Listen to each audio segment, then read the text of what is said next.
Alright guys, what is going on? We're gonna jump right into this review. Um, it was alright. It was an alright show. I thought the build for the Monday Night Raw portion of the show was actually pretty good. From the 3 episodes that we did. Um, the Royal Rumble match was alright. It wasn't as great as I hoped it was gonna be, but it was decent. Let's go ahead and get right into my notes here. The first thing I said, or the first thing I typed down in my notes was, I do not like this setup. You know how normally in big matches like these, you want your entrances to look fucking cool. Like, oh my god, yeah, that's him. Like the Undertaker's entrance, like, holy shit, you get the big fucking Titantron. You come in and he takes that long walk down to the ring. I don't care if it's fucking Royal Rumble. I want him to have that long ass walk to the ring. But here's the deal. It's not even a ramp. There's like this small ass, not even the size of a billboard Titantron with like things that like city screen around it small. It's like it they had like just an opening part. People opened up and the superstars ran out, and then it had two walls, and the fans were just falling over there. Like you could just fucking touch them. Come, oh yeah, I'm gonna touch you. I'm gonna touch you. Like you know how that whole thing is, but like their fans are just huddling over the wall, like they're gonna fall over that fucking wall. And then like that point where they come back, where there's no wall, there's no barricade, there's just a fucking thin little like rope thingy to like keep them off, and fans are just like stepping up into the way of the fucking superstars. Just didn't like it. You know, I'm glad when they go to Madison Square Garden now, they have a regular fucking entrance. That just really pissed me off for some reason. I do not know why. I just did not like it. That was the one negative. Well, there's two negatives I got about this show, and that's near almost the end. But it's for the Rumble match. So, match number 1, the career-threatening match. MVP tries to end Ric Flair's career. Ric Flair comes out thanking all the fans just in case it's his last match. To be honest, my whole thing was, it's not. WWE was not going to let a newcomer like MVP, a guy who has not been around, who has not made his legacy, come out here and beat a legend like Ric Flair. It just knew in the back of my mind, because we already know what will come of this. But like in 2008, I'm pretty sure other people were thinking this as well. No, MVP is not going to beat him. It's fucking Ric Flair. Who the fuck is MVP at this point? A long time United States champion. You know, MVP was good, but no, he wasn't doing it. But the announcer, whoever it was, I think it was, I don't forget his name, but whatever, he called MVP MVT. I'm like, but what the fuck? MVT? Not even MVP? I didn't even know what that was. I was like, what? When I heard that, but the only thing I can say about this match is Ric Flair couldn't do much. I mean, he was old, but it was his hitting chops and hit the figure 4. That was about it. So sorry for cutting that off real quick. I had to get back to this now. MVP hit a big boot to Ric Flair in the corner. And this part really I was confused about if it was playing or not playing. And Ric Flair goes down. The referee's counting 1, 2. And Ric Flair kind of got his arm up too slow to get the rope. The referee still didn't see it and counted to 3. But he fucking looked at Ric Flair's arm, hit the fucking ropes, still counted to 3, gets up and quickly changes his decision. Normally when something like that happens and you know that it's planned is when they like plan this out and they go to the monitors, they bring out all the refs. No, this quickly changed. So what made me thought was that was not planned, and that just kind of looked awkward as fuck, so they had to run with it. Quickly changed the decision so this match would get over. MVP goes for the playmaker. I really did like that move. But when he comes up, it steps on Ric Flair's knee. Ric Flair plopped him down on the ground, hit the figure 4, and wins the match. And after that, we all know what he would go on to do. Have one of my favorite WrestleMania matches. I'm not even going to lie, against Shawn Michaels, but we'll talk about that when we have to talk about that. I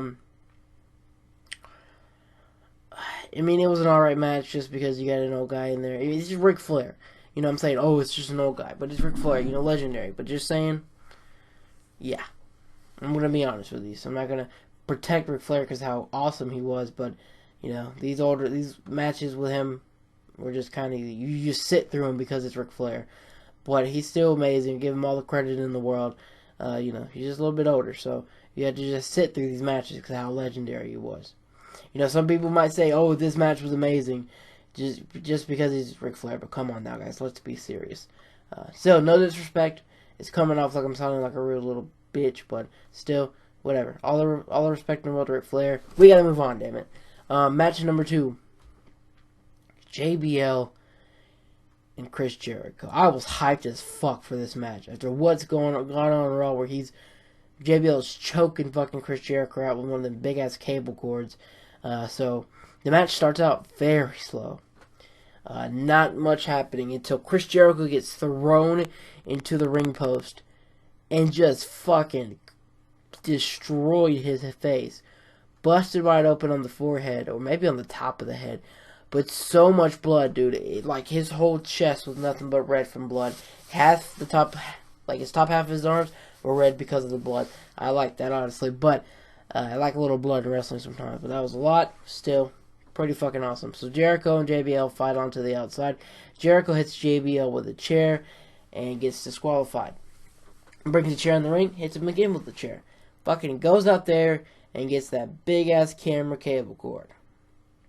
Comes up, puts it around him, then fucking literally hangs him, throws it over the top rope. He's just sitting there dangling. Chris Jericho gets on the announce table just fucking pulling that shit. It was like, fucking get him. That was cool. Match honestly was pretty boring. It was pretty slow until near the end, basically. And that hanging part was pretty fucking crazy. Still, that was the only thing on the show that was not PG. Everything else was pretty fucking PG. But you know, I gotta throw this in there for sometimes because this is the start of the PG era. Some stuff they kind of went into this slow, to be honest, from what I've seen from the first 4 episodes I've done of these. But I think soon they'll fucking get into it. They're just doing this right now because of the WrestleMania season. They've always kind of ramped it up, except for fucking now. But we got our next match, the World Heavyweight Championship match: Rey Mysterio versus Edge. Good match. Vicky and Edge, I forgot they were together. And the fucking Edge heads. Oh my god, I love this. This was awesome. I remember watching this. Edge has always been one of my favorites. Probably my number 2 favorite wrestler of all time. Behind the Diamond Dallas Page. Which was Zack Ryder and Kurt Hawkins. Wow. Woo, damn it. So, the Edge has to get eliminated very quickly. I mean, not eliminated. They get thrown out of the match. Thrown from ringside very early in this match. The referee almost catches him stomping on Rey, but the ref catches it like 2 minutes into the match, throws him out. So, Vicky gets involved twice. The second time, Edge is on the verge of getting 619. And you know how that part where he turns around. Vicky comes up and holds on the Edge. So Rey essentially kicks her in the back of the head with both fucking boots. So she goes down. Edge sees it. And he comes off, because he didn't get infected by the, kick or whatever. And Rey jumps off the top rope for that, splash he does. And fucking Edge just nails him with a spear, which was pretty awesome, and gets the win and keeps his world title. Liked that match a lot. And Rey Mysterio and Edge always had great chemistry. I think they were tag champs at one time too, weren't they? Or maybe they were just tag partners way back in the Ruthless Aggression era. But our next part was the second dumbest part of the fucking show. Why? What was the point of even having this? So Maria comes out, does a fucking kiss cam, and I put in quotations, first lady of professional wrestling. Yes, we do, damn it. Yes, we do. If you know that reference, hats off to you. But, and she fucking does a kiss cam, which is pretty dumb. Ashley comes out and asks fucking Maria to pose for Playboy. I mean, I'm fine with it, but, then fucking Santino Morella's music hits and says Maria cannot do Playboy. Santino tells his special friend to come into the ring since they all want to see some skin, body, whatever the hell he said. I forgot. I couldn't understand him. Really, I was, kind of tired when I watched this. But here comes fucking Dick Johnson. God damn it. Fucking, disgusting. damn it. No. No. Just get past this part. No. That fucking pissed me off. Next, we got the best match on the show. It was good. I didn't take much notes for the world title and WWE title matches because it was good. Randy Orton versus Jeff Hardy. Good stuff. We skipped all the way down to the end because I was just really watching this match. Jeff Hardy goes for a twist of fate. You know that part where he's about to turn him down? Randy Orton spins out of that. Boom RKO. And gets the win. Fucking awesome RKO. That was great. You know, Randy Orton has had some cool RKOs, like the ones that like your holy shit. That one just completely caught me off guard, and I fucking loved it. Kind of like the one he did at WrestleMania, where he fucking launches Seth Rollins in the air. That's the best one of all time, but this one was pretty damn awesome. You know, one of my other favorite ones was when, I don't know why we're getting into this, when Evan Bourne goes off and hits that shooting star press, airborne as they used to call it. Fucking that RKO was amazing too, and then this one has to go up there with it. This was pretty cool. So, as I mumbled off there for whatever amount of seconds, yeah, good, best match on the show. A little bit better than the Edge and Rey Mysterio match, but this was damn good. Damn good. So, that was about it until the Royal Rumble. We had 4 matches. Well, I mean, they were decent. So, the Royal Rumble match, which I think this was kind of cool how they started it off. The Undertaker and Shawn Michaels drew 1 and 2, recreating what happened last year, or in 2007 actually, when, I don't know why I said last year, whatever, 2007 when they were the final 2. Kind of cool. You know, they're going that back and forth. Santino comes out at number 3 and tries to flex in front of Shawn Michaels, like, holy shit, I mean, these big 2 guys. And fucking Shawn just says, fuck this. Boom, super kick. I was like, let's go. That was pretty cool. And Undertaker after just fucking tosses him over the top rope. Then number 4. Fucking Great Khali. God damn it. He's in for like 1 minute. They made me really, like, he comes and he kind of punches the Undertaker a little bit. Fans chant, you can't wrestle. Fucking truth. And he goes up and he grabs Undertaker by the throat. And Undertaker grabs him by the throat. And they're doing this for fucking 30 seconds. Like, what was going on? He backs Undertaker up to the rope and literally lets go. Stands there for like 5 seconds. It's the most awkward pause in the world. And then tries to go for that. What was it? What was that hit he hit you on top of the head? He tries to go for it. And Undertaker just turns around and doesn't. That was dumb. Like, man, it just shows how bad Great Khali was when you go back and watch it. I don't really think he had that much good matches, but hell, whatever. Okay, so next thing I wrote my notes. Batista comes out at number 8. We'll get into more about him later on. Then number 10, probably one of the worst people I hated of all time. It would be Chuck Palumbo. Fucking douche. He came out there on that fucking motorcycle. Hated his theme song. He really just tried to be like Undertaker when Undertaker came out there on the Harley. Really just boring to watch. And after him, here comes Jamie Noble. He goes on the bottom rope, beats Jamie Noble's ass before he even gets in the ring. I fucking remember this storyline. Just made Chuck Palumbo look more like a douche beating up on a cruiserweight. But hey, whatever. So here is the most funniest part of this fucking whole show. So Umaga comes in at number 14. He comes up and hits Batista. And you know how Umaga's hair was always braided. And he had like beads in it. And when Batista comes back and fires at him with a reversal, like a punch, fucking all the beads fall out. I swear, like, they're fucking just on the ground. And like, I turned back, and there's like beads on the ground. I was like, at first I was like, oh, is that fucking shit? So I rewinded, looked back at it, and it just looked like he fucking dropped. Fucking 20 fucking little turds on the mat. I do not know why that came up, but I was like, what the hell?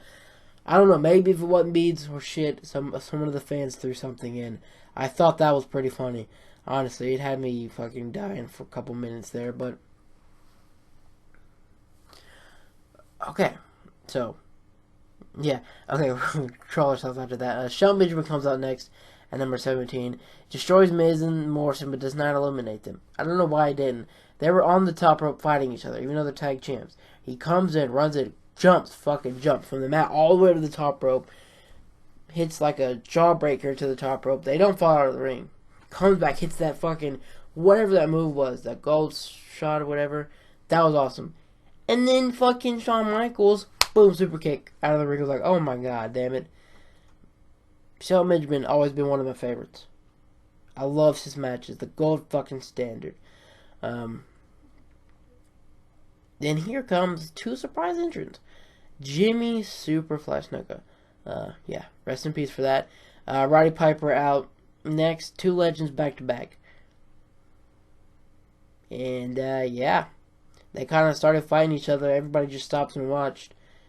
That was that.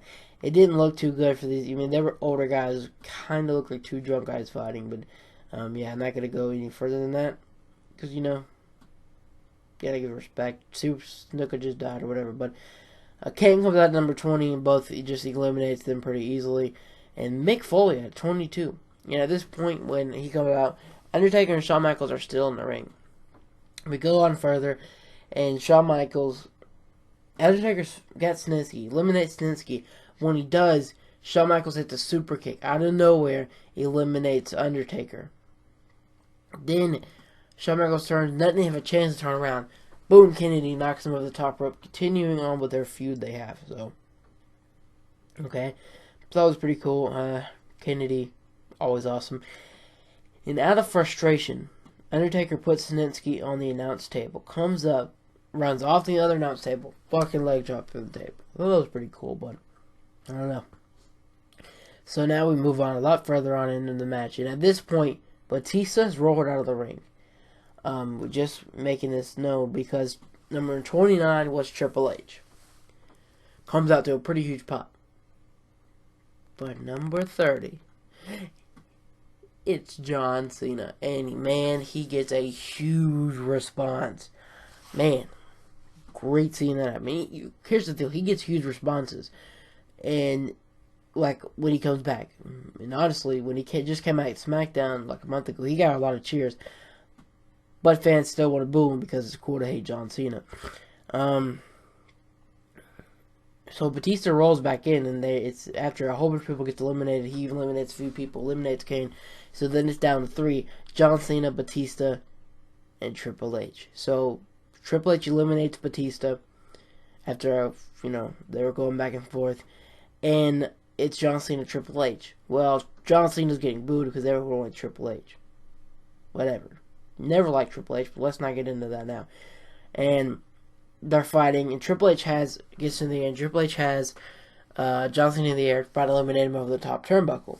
John Cena jumps off, attitude adjustment of the ring, and John Cena comes back after that shoulder injury. I think it was supposed to be out for 9 months. Comes out back after 6 months, something like that, and wins the Royal Rumble. I don't know. It was a decent Royal Rumble. It was not one that I would recommend going back and watching, but it was one that you're going back and watching them all through. This one's not one of the ones that you're gonna have to be pissed off you had to sit through. This one was decent. John Cena wins. No problem from me on this show except for just the way the entrance looked. Just a little thing there, really. And then that fucking whole Maria Playboy shit was dumb. But other than that, decent show. That's gonna do it here for this. Wow, I fucked that up. That's gonna do it for this. I'm gonna have not even edit it out. We'll fucking leave it in at this point. That's it. That's our first pay-per-view of our throwback to the start of the PG era reviews. And a quick heads up, the new episode of the Monday Night Raw throwback will happen on Wednesdays now. I kind of did it Monday, Tuesday, and Wednesday this week, and then so I could try to line it up for the 2008 Rumble and 2017 Rumble, exactly 9 years apart. That's kind of what I did. So this will come out on Sunday, and then the Raw throwback will happen on Wednesday. So with that being said, we'll probably get some backlash from the Royal Rumble, and that's going to be it.